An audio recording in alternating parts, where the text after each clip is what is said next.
Shocking fact, 45% of all public schools were built between 1950 and 1969. A quarter of them were built pre-1950. And guess what? The schools are making us sicker than a clearance sushi in a Kansas Kmart. I'm Devin Siebold.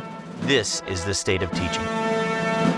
According to a report from the Government Accountability Office, 54% of school buildings require major updates that, if left unchecked, could cause damaging health concerns for your children. One school in Rhode Island had a 100-year-old HVAC system. What's wilder is half of Congress probably remembers approving the funding for the original installation. Schools need repairs.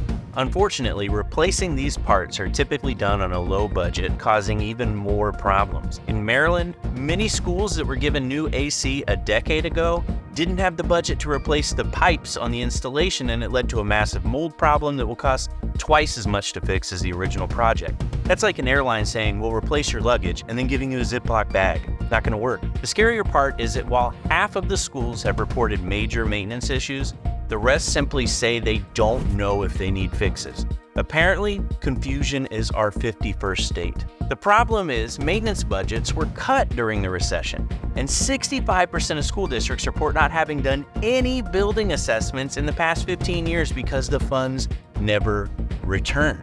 In fact, 21 states don't require building assessments at all, and 2 of the states, when the government asked them for the official report, actual government employees said they didn't even know if their state required an assessment or not. Can you ask for a works cited if they didn't do any work? This all begs the age-old question, if there is a forest of mold in the walls and no one is hired to discover it, is it really the cause of your kid's sickness? I'll answer, yes, 2 points Gryffindor. A study in Canada found that 70% of students reported feeling ill, and not just because they remembered they were Canadian. They reported symptoms of sick building syndrome. How did they know? Well, 89% of those students said their symptoms were relieved when they left the school building, and get this, there was a direct correlation between the severity of the symptoms and the age of the building. I call it Pigpen's theorem. Simple math. Don't believe me? Next time you're in school, check. See if the smartboard is simply screwed onto an old whiteboard on top of another old whiteboard, which is screwed onto an old chalkboard. Chances are it is. It's not laziness. Turns out they don't remove them at risk of disturbing the asbestos in the walls. It's like a Russian stacking doll of death back there. So where's the money going to fix these things?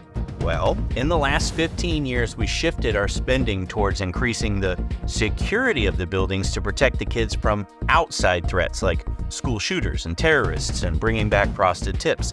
Meanwhile, we have ignored the threat coming from inside the school, and no, I'm not talking about the one random brown peach slice at lunch. There's always one, right? Simply put, the budget isn't there to fix both. In fact, the money isn't even in the public schools anymore. In Florida, according to an official report, and I quote, all the money in recent years that has been generated by local utility taxes has been pulled from funding capital projects and has been pushed into charter schools. That is, by the way, word for word, the Florida officials' quote. Bottom line, the schools need fixed. Maintenance and repairs and new school buildings need funding immediately, or we will have a massive health crisis on our hands that not even Michelle Obama can fix with a vegetable chicken nugget. Till next week.